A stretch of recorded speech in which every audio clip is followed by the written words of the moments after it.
देखिए कल अ, की क्लास में हम लोगों ने प्रोजेक्टाइल मोशन जो है वो पढ़ना शुरू किया था। मैं पहले हल्का सा रिवीजन कर दूं। प्रोजेक्टाइल मोशन में मैंने कहा था कि when a body moves in x y plane under the influence of gravity and produces a spherical path, then motion of the body is called projectile motion. और प्रोजेक्टाइल मोशंस में ये path हम लोगों ने बनाया था।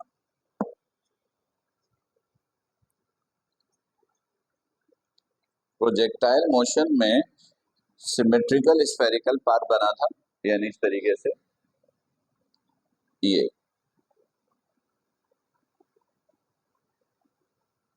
इस तरह का पाथ बना था।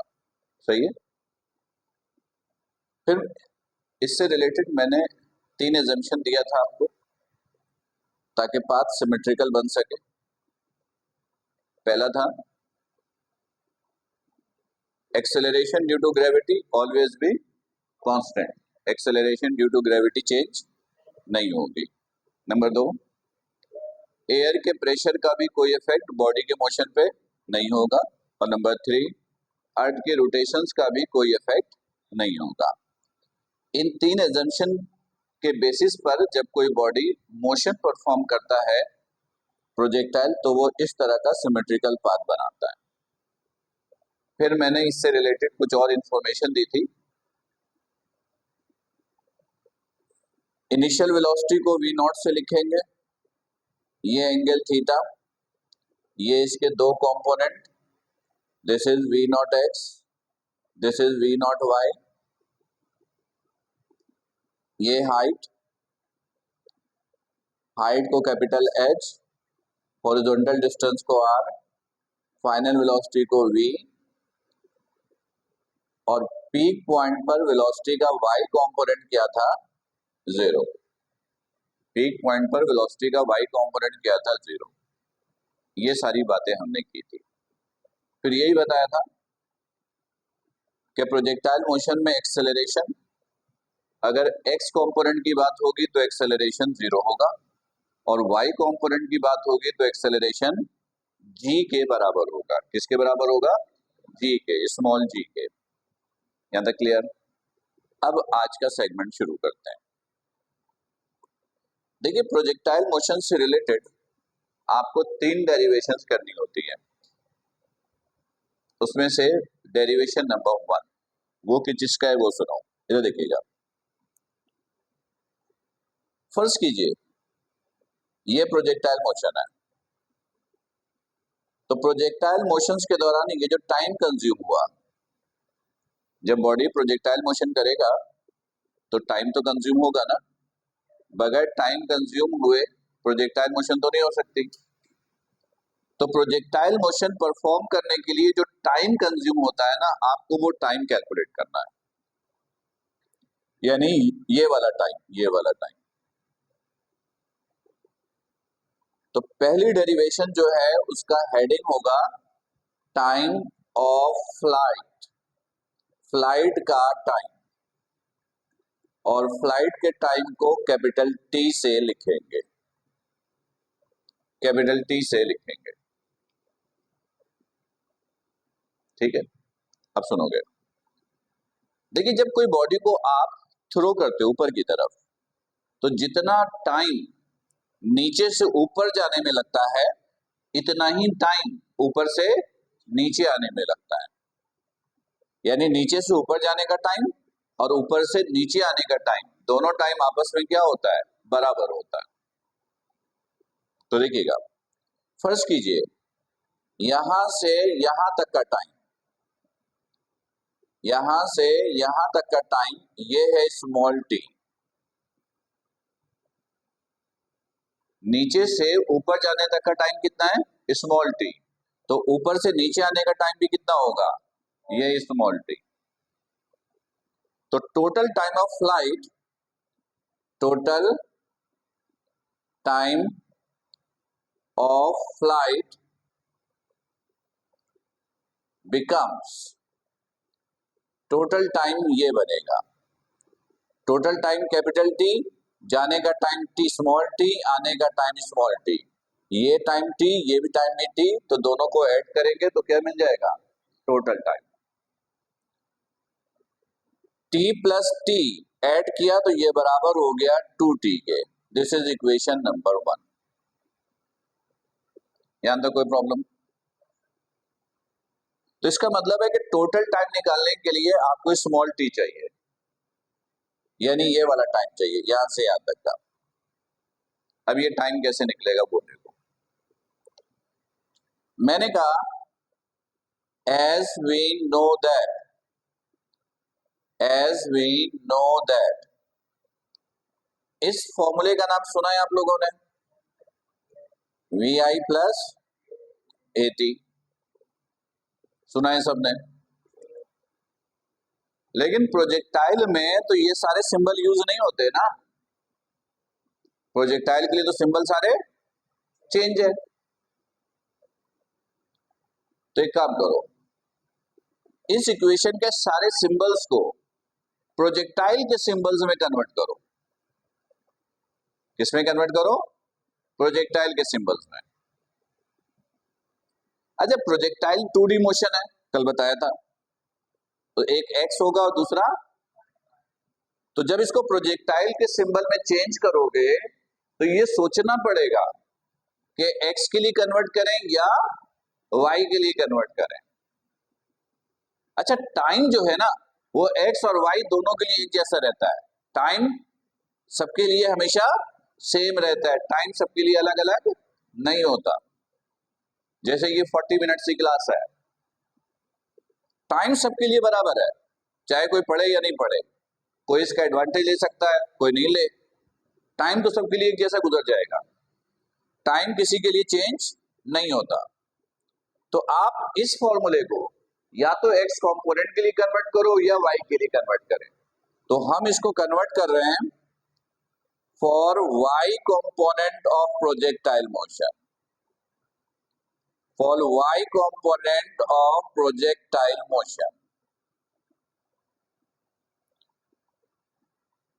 यानी प्रोजेक्टाइल मोशन में वाई कंपोनेंट के लिए कन्वर्ट करो, एक्स के लिए क्यों नहीं किया? याद है एक्स कंपोनेंट के लिए एक्सेलरेशन कितना था? 0, तो ए की जगह क्या पुट करोगे? 0, 0 टाइम से मल्टीप्लाई होगा तो क्या होगा? तो टाइम जब बचेगा ही नहीं तो टाइम हम निकालेंगे कैसे? तो एक्स कंपोनेंट टाइम निकालने में हमारी हेल्प नहीं कर रहा है, मतलब मैं कोचिंग में मौजूद तो हूं लेकिन आपको कुछ पढ़ा नहीं रहा हूं, तो मेरा होना नहीं होना तो बेकार हुआ ना फिर आपके लिए। इसी तरह टाइम एक्स और वाई दोनों के लिए तो है सेम, लेकिन टाइम निकालने के लिए ए चाहिए। प्रोजेक्टाइल मोशन में ए 0 होता है, तो 0 होने की वजह से ये क्या हो रहा है? वेनिश। तो जब टाइम बच ही नहीं रहा है तो फिर हम कैलकुलेट कैसे करेंगे? तो इसलिए वाई कंपोनेंट की हेल्प ली। अब देखोगे वी एफ क्या चीज है? Final velocity. प्रोजेक्टाइल मोशन में फाइनल वेलोसिटी का सिंबल क्या है? वी। फाइनल वेलोसिटी का सिंबल क्या है? वी। तो इसको लिखा वी। किसके लिए कन्वर्ट कर रहे हो? वाई कंपोनेंट, तो यहां क्या लगाओगे? वाई इक्वल अपनी जगह पर। V i initial velocity, projectile motion में इनिशियल वेलोसिटी का क्या सिंबल था? V not. वी नॉट किसके लिए कन्वर्ट कर रहे हो? तो क्या लगाओगे? वाई प्लस वाई कंपोनेंट के लिए एक्सेलरेशन कितना होता है? जी। बॉडी कहां जा रही है? नीचे से ऊपर, तो जी किस में लेंगे? नेगेटिव में, तो ए की जगह माइनस जी। और टाइम तो सबके लिए सेम रहता है, टाइम में कोई तब्दीली नहीं है। वी वाई किसके बराबर है? 0 के। वी नॉट वाई किसके बराबर था? वी नॉट वाई किसके बराबर था? वी नॉट साइन थीटा के। कल इंपॉर्टेंट पॉइंट्स में लिखवाए थे ये सारी चीजें। V naught y is equal to v naught sine theta plus minus minus, this is g t, this is g t. G t minus का उस तरफ जाकर प्लस का, तो g t is equal to v naught sine theta. G multiply इधर आकर क्या होगा, डिवाइड, तो ये हो गया t is equal to v naught sine theta over g. ये टी मालूम करने का फॉर्मूला आया। ये यहां से यहां तक का टाइम आया, लेकिन हमें तो ये वाला टाइम चाहिए, ये चाहिए। तो ये टी की वैल्यू को यहां क्या कर दो, पुट कर दो। नाउ पुट इन इक्वेशन 1, तो देखिएगा क्या होगा, t इज इक्वल टू 2 और स्मॉल t की जगह ये पुट किया, v not sine theta over g। ये पहली डेरिवेशन कंप्लीट हुई।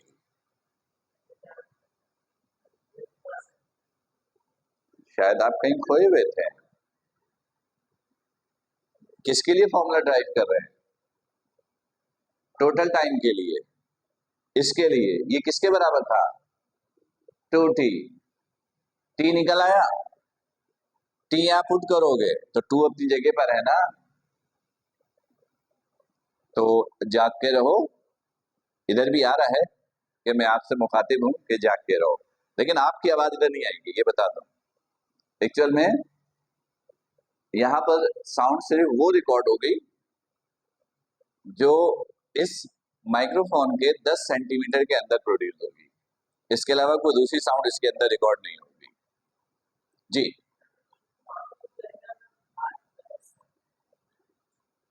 ये है ना टी, तो यहां पुट किया ना, कैपिटल टी अपनी जगह पर, 2 अपनी जगह पर, और टी की जगह ये पूरी वैल्यू लिख दी।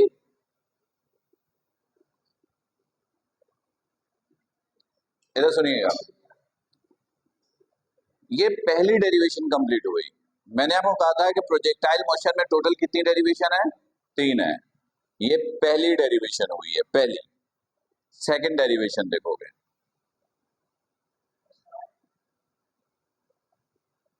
सेकंड डेरिवेशन देखिएगा, मैक्सिमम हाइट के लिए फॉर्मूला हम लोग ड्राइव करेंगे, मैक्सिमम हाइट के लिए, और मैक्सिमम हाइट को हम लोग कैपिटल एच से लिखते हैं। यानी अब इसके लिए फॉर्मूला ड्राइव करना, इसके लिए ये ज़हन पे रखिएगा कि इस चैप्टर का सेक्शन सी के लिए ये बड़ा इंपॉर्टेंट टॉपिक है। एक टॉपिक इससे पहले हमने किया था, addition of vector by rectangular component method. या तो ये आएगा पेपर में, या ये प्रोजेक्टाइल मोशन ये आएगा। दोनों में से एक 100% कंफर्म आपके पेपर में आएगा। और संजीदगी नहीं दिखाई तो पेपर भी आपके साथ संजीदा फिर नहीं होगा। खैर, अब इधर देखिएगा, हाइट के लिए दोबारा हम लोग एक इक्वेशन इस्तेमाल कर रहे हैं। इधर देखिएगा, मैंने लिखा एज वी नो दैट। इस फॉर्मूले का नाम कहीं सुना है, सुना है, गुड। तुम स्पेशली जाग के रहो, अभी जब मैं सब कुछ कर लूंगा तो तुम आओगे फेस को डेमोस्ट्रेट करने के लिए, जितनी बातें मैं बता रहा हूं। अलर्ट रहो। इधर देखिएगा, ये सारे सिंबल्स प्रोजेक्टाइल में तो यूज नहीं होंगे, तो इसको प्रोजेक्टाइल्स के सिंबल में कन्वर्ट कीजिए। जब प्रोजेक्टाइल के सिंबल्स में कन्वर्ट करते हैं ना, या तो एक्स के लिए कन्वर्ट करोगे या वाई के लिए। तो बताओ इसको किसके लिए कन्वर्ट करना चाहिए, एक्स के लिए या वाई के लिए, सोच के बताइएगा। इसको किसके लिए कन्वर्ट करना चाहिए, क्यों, करेक्ट। आप हाइट का फॉर्मूला ड्राइव कर रहे हो, किसका फॉर्मूला ड्राइव कर रहे हो, और हाइट का ताल्लुक किससे होता है, वाई से। तो इसको वाई कंपोनेंट के लिए कन्वर्ट करो। For y component, for y component of projectile motion. बातें नहीं कीजिए।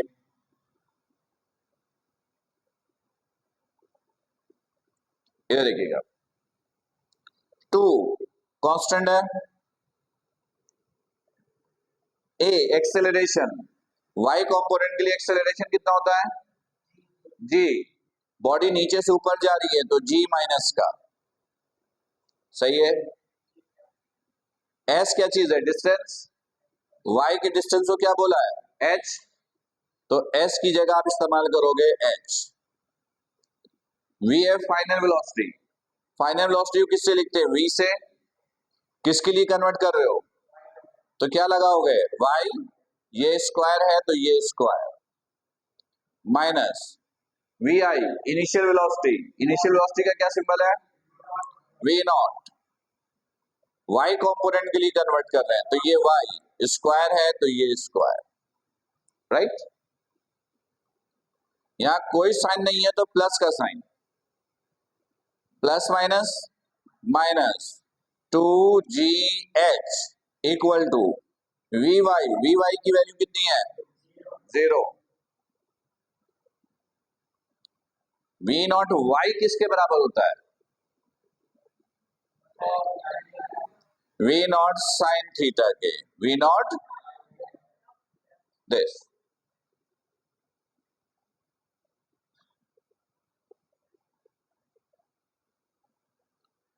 अच्छा इधर देखिएगा, minus 2gh is equal to 0 का स्क्वायर, ये स्क्वायर देखिएगा इन दोनों पर है तो ये हो गया v naught square sine square theta, दोनों पे स्क्वायर किया। ये 0 लिखने की जरूरत नहीं है, माइनस 2gh इक्वल टू 0 लिखने की जरूरत नहीं है, ये लिखा v naught square sine square theta, minus से माइनस कैंसिल, 2g मल्टीप्लाई इधर आकर क्या होगा, तो h बराबर हो गया किसके, v naught square sine square theta over 2g के। ये है हाइट मालूम करने का फॉर्मूला और प्रोजेक्टाइल मोशंस की ये थी दूसरी डेरिवेशन। पेपर में प्रोजेक्टाइल मोशन से रिलेटेड 3 डेरिवेशंस हैं। पेपर में प्रोजेक्टाइल मोशन की डेफिनेशन एजम्पशंस के साथ 3 डेरिवेशन में से कोई 2 पूछी जाएंगी और वो सेक्शन सी में पूछा जाएगा। कर फिलहाल तो ये दूसरी डेरिवेशन थी, यहां तक कोई सवाल कोई क्वेश्चन है तो पहले कर लो। जितना आपको करवाया जाए वर्क बुक में जिस फॉर्मेट में दिया हुआ है बस आपको वैसी एग्जाम में करना है, सही है। वर्क बुक के अंदर पूरा फॉर्मेट दिया हुआ है, पहले क्या लिखना है फिर क्या लिखना है, सॉरी इसके बगैर तो कोई नंबर ही नहीं मिलेगा, ठीक है, ओके।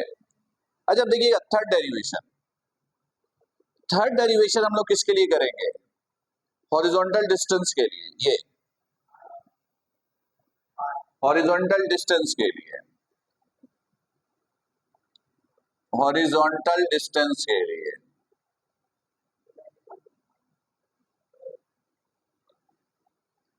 हॉरिजॉन्टल डिस्टेंस को प्रोजेक्टाइल मोशन में हॉरिजॉन्टल डिस्टेंस को हम लोग रेंज ऑफ प्रोजेक्टाइल भी कहते हैं।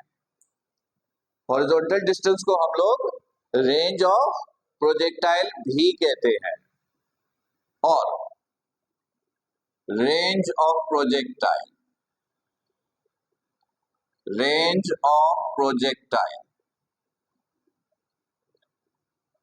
चूंकि हॉरिजॉन्टल डिस्टेंस को हम लोग रेंज ऑफ प्रोजेक्टाइल भी कहते हैं इसलिए हम लोग इसको कैपिटल आर से लिखते हैं।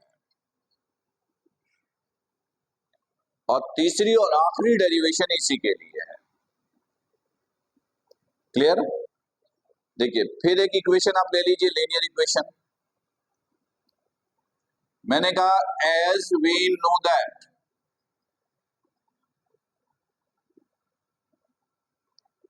ये आपने ले लिया, अब मैं ये ले लूं v i t plus half a t square.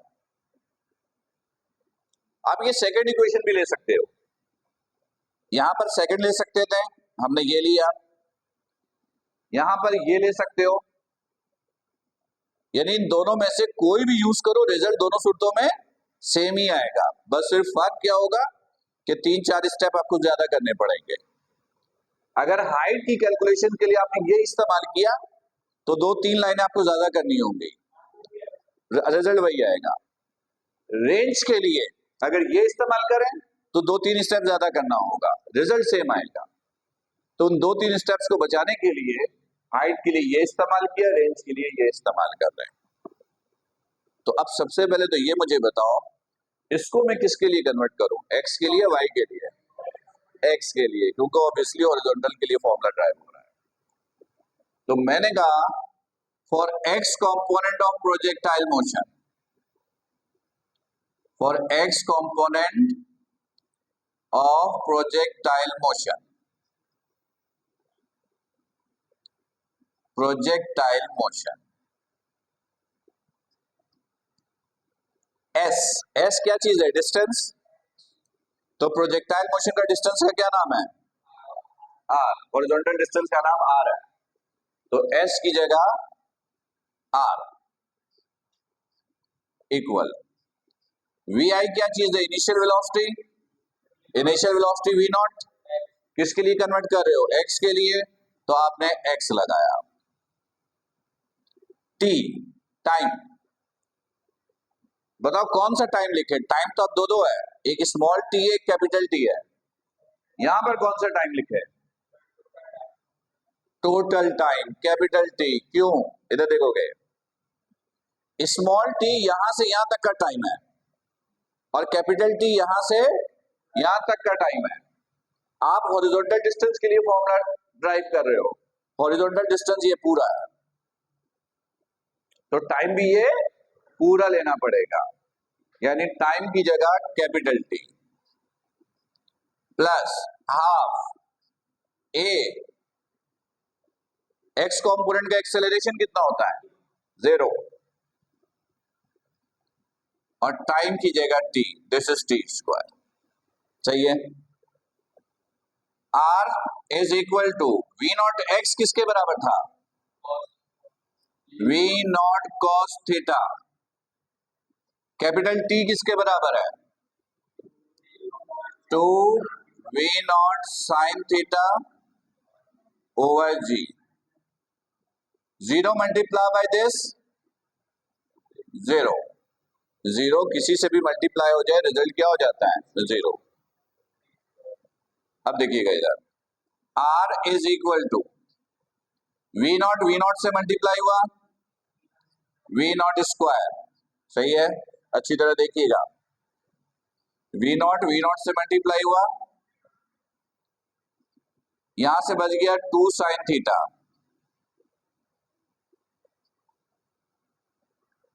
यहां से बच गया कॉस थीटा,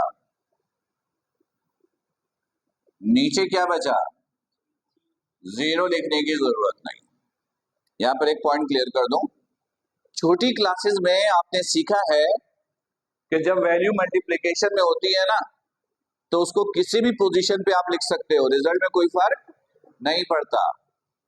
जब बहुत सारी वैल्यूज मल्टीप्लिकेशन की फॉर्म में हो तो आप उसको अरेंज अपनी मर्जी से कर सकते हो, कोई इश्यू नहीं है, यहां तक कोई प्रॉब्लम। अब सुनिएगा, ये एक फॉर्मूला याद रखिएगा, आप में से जो लोग मैथमेटिक्स के हैं वो लोग मैथ्स में पढ़ेंगे चैप्टर नंबर 10 में, ट्रिग्नोमेट्री में। फिलहाल अभी तो नहीं पढ़ा होगा, और कुछ बायो के भी स्टूडेंट हो सकते हैं, तो फिलहाल फॉर्मूला ये सबको याद रखना है, 2 sine theta cos theta, 2 sine theta cos theta ये बराबर होता है साइन 2 थीटा के। इसको कहते हैं डबल एंगल फॉर्मूला। इसको क्या कहते हैं? Double angle formula. 2 sine theta cos theta ये इक्वल होता है किसके? साइन 2 थीटा के। ये फॉर्मूला आपको याद रखना है। तो इधर देखिएगा, r is equal to v naught square, 2 sine theta cos theta की जगह क्या लिख सकते हो? साइन 2 थीटा ओवर ये जी, ये रेंज मालूम करने का फॉर्मूला आया, यानी हॉरिजॉन्टल डिस्टेंस मालूम करने का फॉर्मूला आया। लेकिन अभी भी एक प्रॉब्लम है। लेकिन उससे पहले मेरे क्वेश्चन का आंसर दीजिएगा। फर्ज कीजिए कि मैं आप सबको एक एक टेनिस बॉल दूं, ठीक है, और मैं आपसे कहूं कि आप इसने इस टेनिस बॉल को ना थ्रो करना है, फेंकना है, एक ही स्पीड से फेंकना है। तो आप बॉल को किस एंगल से थ्रो करोगे कि बॉल आपकी ज्यादा दूर तक जाए? यानी मैं क्वेश्चन ये कर रहा हूं, फिगर से समझ लो। ये सरफेस है, सही है, ये सरफेस है। पहले बच्चे ने बॉल को बहुत छोटे एंगल से थ्रो किया, बॉल करीब गिर गई। दूसरे ने थोड़ा एंगल ज्यादा करके थ्रो किया, बॉल थोड़ी दूर गई। तीसरे बच्चे ने देखा कि एंगल ज्यादा करके फेंकने से बॉल दूर जाती है, तो तीसरे ने थोड़ा और इंक्रीज किया। चौथे ने देखा ये तो एंगल बढ़ाने से डिस्टेंस बढ़ रहा है, चौथे ने एंगल थोड़ा और बढ़ाया। तो हुआ ये कि दूर जाने के बजाय करीब गिर गया। तो बॉल को किस एंगल से थ्रो किया जाए कि ball maximum horizontal distance cover करे? वो एंगल होता है 45 डिग्री। क्या होता है? जब थीटा 45 डिग्री होता है तो ball body maximum horizontal distance cover करता है और उसको कहते हैं मैक्सिमम रेंज। क्या कहते हैं? रेंज का मतलब हॉरिजॉन्टल डिस्टेंस, मैक्सिमम रेंज का मतलब हुआ मैक्सिमम हॉरिजॉन्टल डिस्टेंस। तो उसके लिए भी एक फॉर्मूला निकाल लें, इधर देखिएगा। If theta is equal to 45 degree then range will be maximum, range will be maximum. तो इधर देखिएगा, आर के साथ लिख दिया मैक्स, आर के साथ लिखा मैक्स, वी नॉट स्क्वायर अपनी जगह पर, साइन अपनी जगह पर, 2 अपनी जगह पर, थीटा की जगह 45 ओवर जी अपनी जगह पर। यानी मैंने सिर्फ थीटा की जगह 45 रखा है। यहां तक clear? R max equal to v naught square 45 multiply by 2, ये हो गया साइन 90, नीचे जी। साइन 90 किसके बराबर हुआ? 1 के। कैसे पता चला 1 के? कैलकुलेटर से।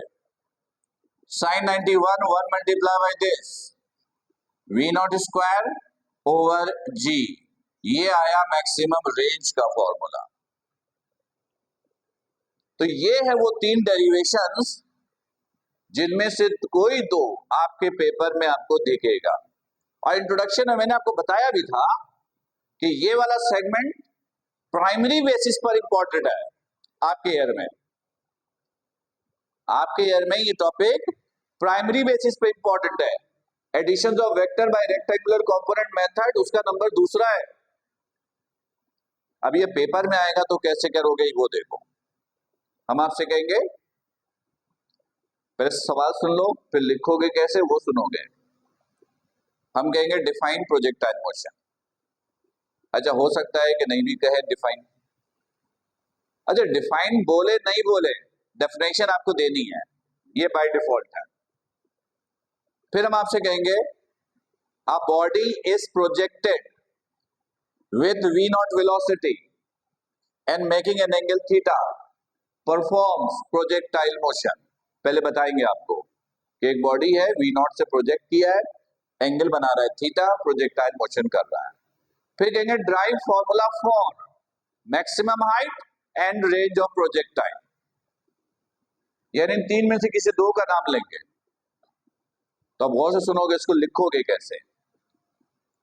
पहले डेफिनेशन दोगे, फिर एजम्पशन लिखोगे। एजम्पशन हर सूरत लिखना पड़ेगा, क्योंकि अगर एजम्पशन नहीं लिखोगे तो इस तरह का पाथ आप ले ही नहीं सकते हो। अगर एजम्पशन नहीं लिखोगे तो आप इस तरह का पाथ नहीं बना सकते। एजम्पशन के बेसिस पे ये बना है, तो पहले एजम्पशन लिखेंगे, उसके 3 पॉइंट्स। उसके बाद नीचे पहले हेडिंग डाल दीजिएगा इंपॉर्टेंट इंफॉर्मेशन की, वो मैंने आपको लिख कर दी है, फिर वो इंफॉर्मेशन दीजिएगा।